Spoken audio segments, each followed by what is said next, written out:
Senator Ted Cruz is coming to Western Pennsylvania on March 26th as the headline speaker for the PA Faith and Freedom Coalition dinner and reception. Other speakers include Ralph Reed, Turning Point Action, and Helen Comporator. Time's running out, so call this number as soon as you can, 724-859-0193. That's 724-859-0193. Pledge allegiance to the flag of the United States of America and to the republic for which it stands, one nation, under God, indivisible, with liberty and justice for all. I was trucking up the highway, minding my own lane, with some dude in a Prius went and flipped me off. Guess my redneck hit him wrong. Seems like everyone these days is a ticking time bomb full of hate for folks like me who don't agree and ain't ever gonna change. And it gets me thinking, leave this long-haired country boy. Hey everybody, this is Jon Marietta, and I am the Hillbilly, and it's another Trump-tastic day here in Fayette County. Let's get right to it. All right. Good evening, Fayette County. You're listening to the Hillbilly Jon radio show, and I'll tell you what, folks, if you want a clear picture of what's going on with politics today, you don't have to look to Washington. You can see it right here at home, because instead of letting the people decide, instead of trusting voters, what do we have? We've got the UNIPARTY swamp lawyers, insiders, backroom operators trying to sue Harry Cochran off the ballot before you ever get a say. Let me say that one time again. We're trying to get Harry off the Cochran, or Harry off the ballot before you even get your say, even get a chance to vote on it. Now think about that. You don't want to beat him. They don't want to beat him at the ballot box. They want to remove him from the ballot entirely, so you don't get a choice. And here's the part they don't want you to think too hard. We could have played the same game. We could have nitpicked petitions. We could have thrown out signatures over minor technicalities, but we didn't. Why? Because that's not how you treat voters. That's not how you respect the people who took the time to sign those petitions. That right here, folks, is the difference between the people and the establishment. We respect the voters. They try to control them. And it's not just one side either. Don't let anybody fool you. You've got the Democrat establishment going after their very own. Now, I may not agree with Summer Lee at all, and very much so. But ask yourself, why are they trying to knock her off? I'll tell you why. Because they're scared. They're scared of candidates they can't control. They're scared of people who don't play by the rules. Most of all, they're scared of you. Because we, the people, we're done with the games. We're done with the insiders picking winners and losers before Election Day. And I'm hearing something else too, folks. And if this is true, it ought to concern every Republican in the county. I'm hearing to Bob Smith, the chair of the Fayette County GOP. You know, Boob Smith. He's looking not to seat precinct committee people, even if they went on the ballot. Think about that. If the voters choose you, but the party leadership doesn't like the outcome, they just ignore it. That's not party leadership. That's control. And if true, it tells everything you need to know. They're not afraid of losing arguments. They're afraid of losing their power. And today, we got the man right here in the middle of it all. Harry Young Cochran is joining us. And from what I hear, he's got one heck of an attorney, over 40 years in election law. And he says this case is solid, that Harry's going to be on the ballot. So we're going to hear it straight from him. No spin and no filters. Harry, I know you came over to my new studio. What do you think of my new studio? I like this. You have a nice setup here. It's beautiful. We're trying to get things going, but I want to thank you for coming over. We're moving along with everything. We're actually going to be able to, hopefully in the near future, we're going to be able to do some remote things right where we need to be. Right. We got this news, I don't know, yesterday morning or maybe late the night before, probably yesterday morning, I guess, when you called me about this. So I need to get your take on it. I mean, it's obvious they're afraid of you, Harry. I mean, Well, they're afraid.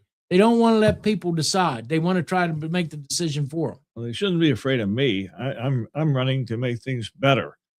People of the counties who they're afraid of, they don't want to give the people a choice. I'm running for a reason. I have a platform. I have an agenda, and we've been shortchanged in this senatorial district for 12 years. I have a lot of things. I'm not going to go into a political campaign. Exactly what bothers me is they've taken me to court. I had to file a minimum 500 signatures in the Republican Party in this 32nd senatorial district to get on the ballot. They don't want me on the ballot. They don't want any opposition on the ballot because they don't want the people to see the truth and hear the clarity of what's really going on in this district and Fayette County in particular. I have a good attorney, and we're going to have to go to court. It's going to cost a lot of money to do this. I don't mind standing for the people. I don't think the senatorial district should be decided in a courtroom. It should be decided by the constituents out here. They're the sovereign, and they should have the final say. I'm running for a reason, and I need to fight this with money. And I'm appealing that anybody can help in any way financially. We'd appreciate it because we're going to have a lot of cost, and we're fighting the mega bucks in Harrisburg. These are the big boys that put the big money into these PACs that don't want me in there. I don't take these monies from these PACs, and some of these things that my opponent has done over the years, it's disgusting because he's not his own man. You take money like that, you're controlled by these people. I really want your support, the people. And I feel we have a good chance to win this, and I think we're going to stay on the ballot. But any way you can help, I'd certainly appreciate it. But remember, I'm fighting the big bosses, which means you're fighting them. They don't want you to have a say. That way, the way they do it is try to keep opponents out and scare other ones out.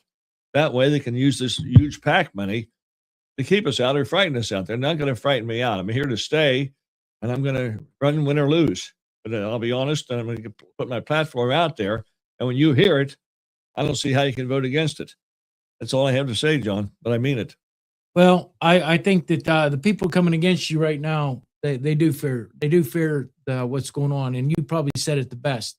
They don't fear you. They fear the people because the people are starting to wake up, and the people have had enough. Yeah, I mean, we've seen it. They did the same thing. Al that's running over here against Cameron Barlow. They did the same.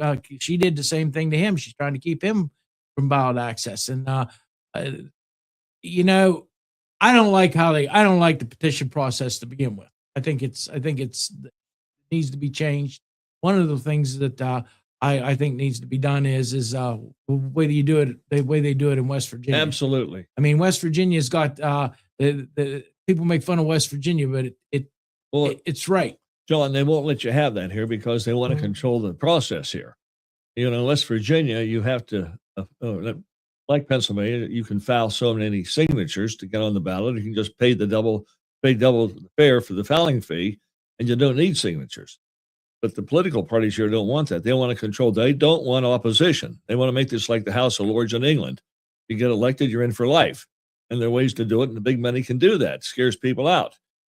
You know, the people of Fayette County, my heart's in Fayette County. Of course, my mother's family came from Somerset County. I have some good contacts there. But the people in this district, especially Fayette County, we deserve better. I mean, we're to the point, no one knew moving into the county. We're losing the people. These are old names, old families. My family came up and invented the commercial Coke in the United States, and the rest is history. Look at Pittsburgh. But these people came here as immigrants. They built this county, they built this Commonwealth, and they built this industrial revolution in this county. And you know, their descendants, they deserve better. They deserve respect. And they use these people and lord over them. There's no one feeding this county for growth. You have to have growth. Well, the counties, the Fayette County, and I don't know the numbers in Somerset, Fayette, or Bedford, but I know you've studied them, Yes. and you're studying them.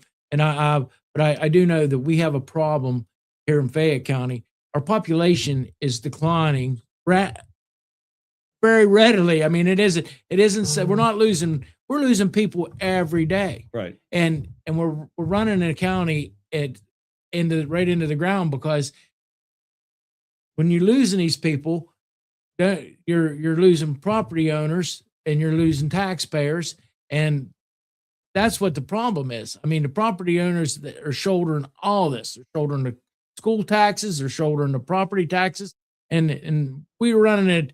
We should be probably running it a 5th class county at least, maybe the 6th class county before too long. I mean, I know I think you're right on the 5th class county, but it makes me disgusted because there's no growth in this county. We've got to get business and here. we have you need leadership.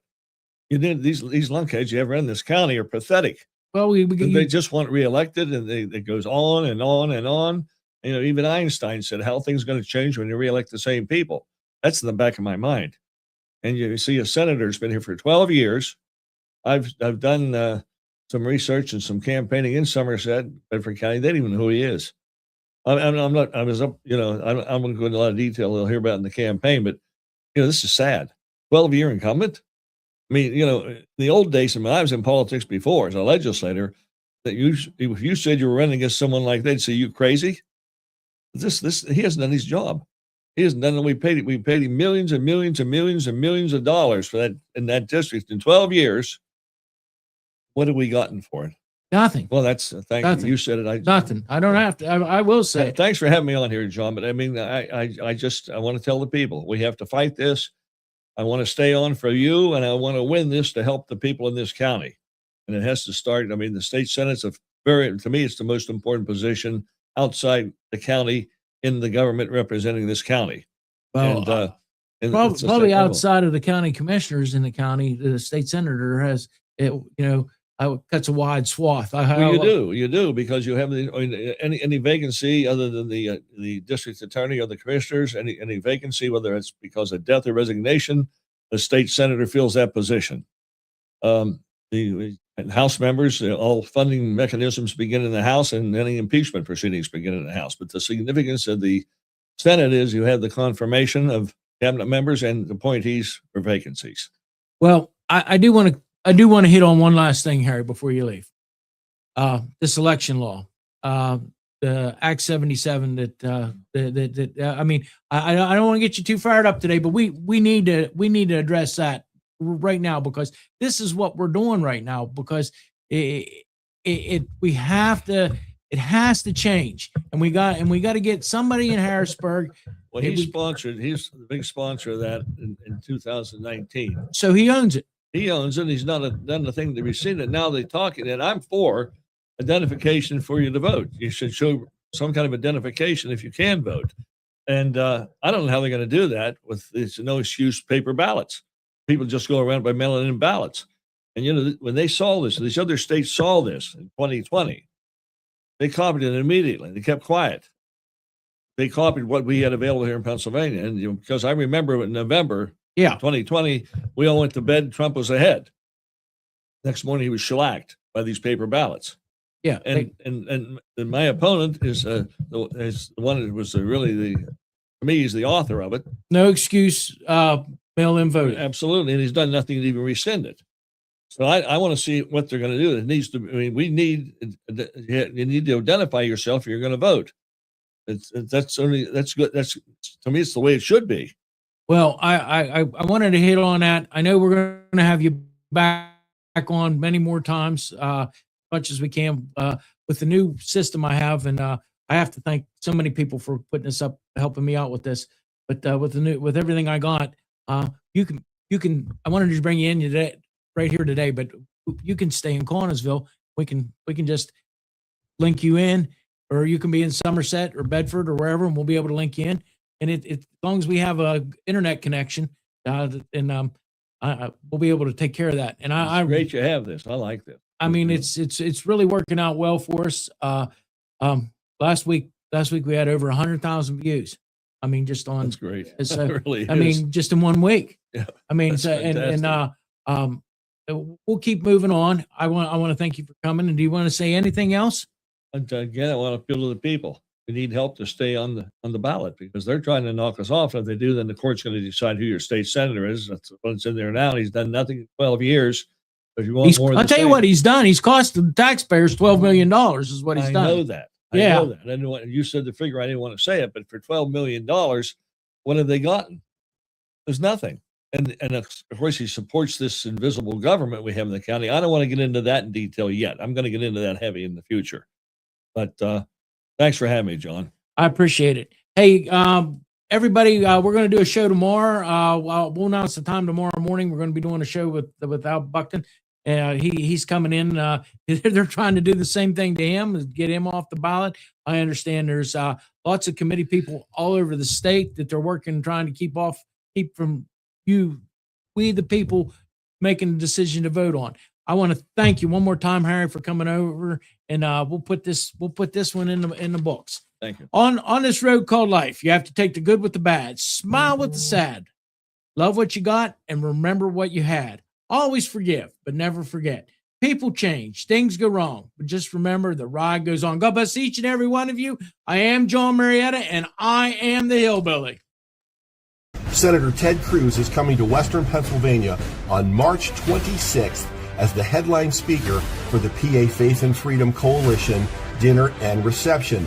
Other speakers include Ralph Reed, Turning Point Action, and Helen Comporator. Time's running out, so call this number as soon as you can, 724-859-0193. That's 724-859-0193.